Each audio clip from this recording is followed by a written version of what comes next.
Hollywood was a busy place when I was making films. I did 39 pictures over a period of 20 years. How about that? And the one thing I always wanted to do was enjoy myself. I like to have fun on the set because when you're having fun, your co-workers and the audience feel that way too.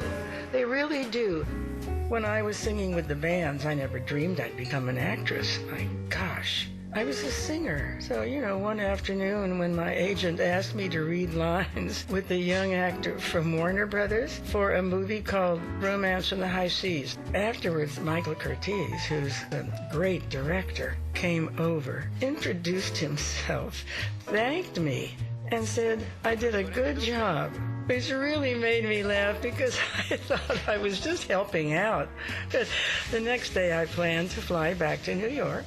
But that morning I was awakened very early by a phone call from someone I assumed was my manager, making sure I was up.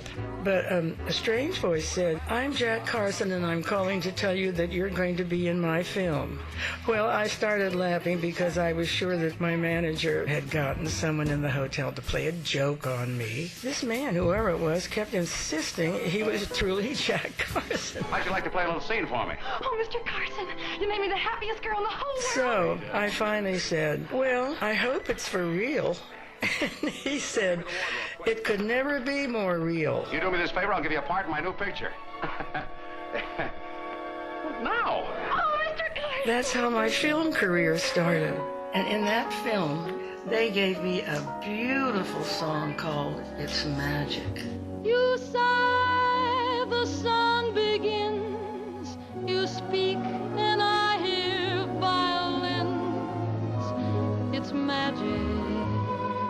Those years at Warner Brothers were some of the happiest of my life. And I really mean that.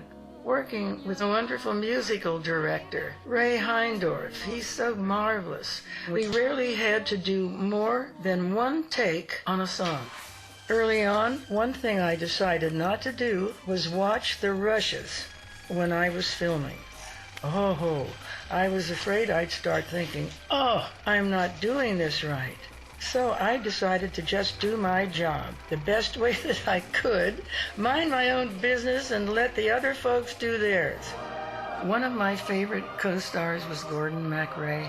Gordy and I did several films together, but I've always been just especially fond of On Moonlight Bay and By the Light of the Silvery Moon.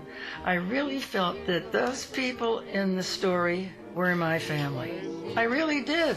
And in 1954, I began shooting what might be the best film I was ever in, Love Me or Leave Me. It's a dramatic story of 1920s singer Ruth Etting.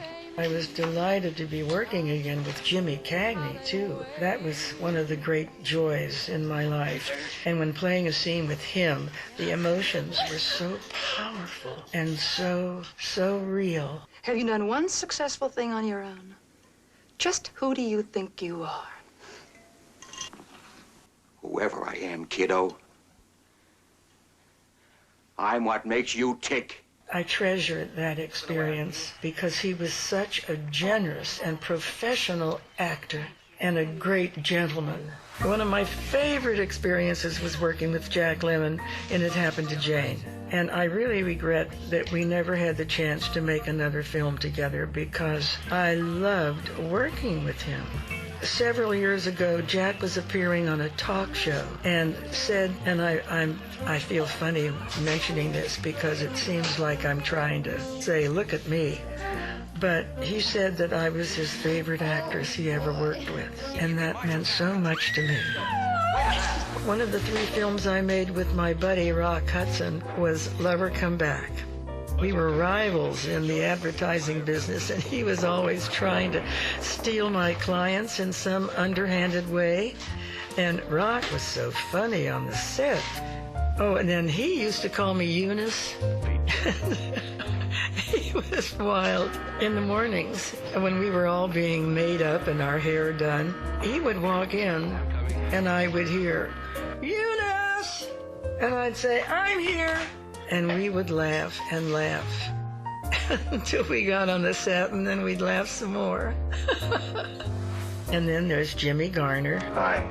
He's another one of my favorite leading men. After we made The Thrill of It All, people started telling me that Jimmy and I looked like we were really married in that movie. And that's a compliment. And Jimmy, he really enjoyed playing comedy, and he did it so well.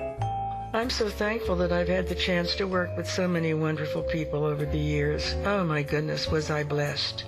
The work was hard, but I loved every minute of it. Who feels overworked when you're doing something that you love? I feel so fortunate and blessed to have been able to entertain so many people. Everything has been truly wonderful for me. For Turner Classic Movies, I'm Doris Day. Join us as we celebrate Doris Day with a week of films from America's favorite girl next door. April 2nd through the 6th, beginning at 8 p.m. only on Turner Classic Movies.